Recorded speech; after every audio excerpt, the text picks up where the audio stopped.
We're learning new information about the man who officials say tried to shoot and kill former President Trump at that rally over the weekend. The Associated Press now confirming, as Brian just said, Thomas Matthew Cook's cell phone had pictures of Mr. Trump, President Biden, and other top U.S. officials on it. That new information that, as I said, came from Brian and as well as the AP, comes as the FBI continues to search for a motive for the shooting. Former U.S. Marine, Vetcom CEO and author of The Race to Save America, Kate Monroe, joins us now to discuss this. Kate, great to have you back with us. I know you have been giving a lot of thought both to the incident itself and the investigation. What conclusions have you come to? Well, a couple of things. I think a couple of things have to be true if he acted alone.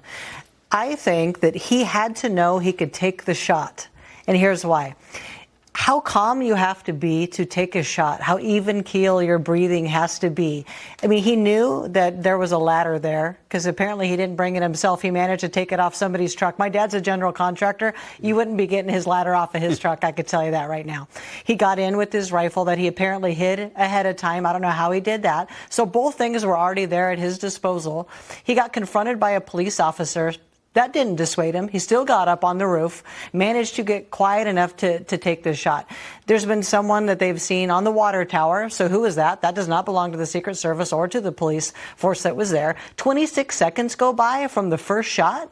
I'm sorry, but like I said last night, if protocol is to take the shot and take him out, they should have done it because it cost a man his life and two other men almost cost them their lives and almost President Trump because of their ineptitude. There's so much gray area and nefarious stuff going on. I think when this all shakes out, you're going to find that there's a lot of evil behind this event. Interesting. Now, I'm interested in your experience as a Marine. There's been a lot of talk about how it's not that hard to hit a target from 130, 143 yards. I think he might have been precisely. But as you just mentioned there, yes, you can, but you still have to be still. You have to have a certain calmness about you. And he had the time and wherewithal to have all of that. So this was not some kid wildly spraying an AR. This was a kid who laid down there, took aim, and fired. Not that easy to do. No, not that easy to do. And I would love for someone to produce all of the evidence that shows that he actually has enough background to take that shot. You know, in the Marine Corps, we go through weeks of training with a rifle to be able to take shots. And a lot of people get dropped from the rifle range, Marines, that never even make it through being able to take those shots. So you're going to convince me this kid with very little or no training who, under pressure, while other gunmen were pointing at him, was able to take this many shots? Interesting. I don't think so. I know you wanted, you had some thoughts on President Trump. Just quickly on his comments tonight on immigration and the border.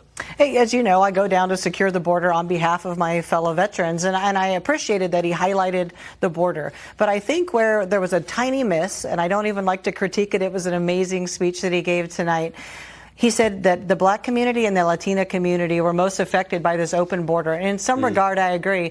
But veterans, I feel like, have been very much so set aside. We gave up their funds. Now there's a 19% rise in homelessness because we allocated funds to migrants. They've been seen in VA healthcare. So a little bit of a misstep. Kate Monroe, great to see you here. Thank you for being here.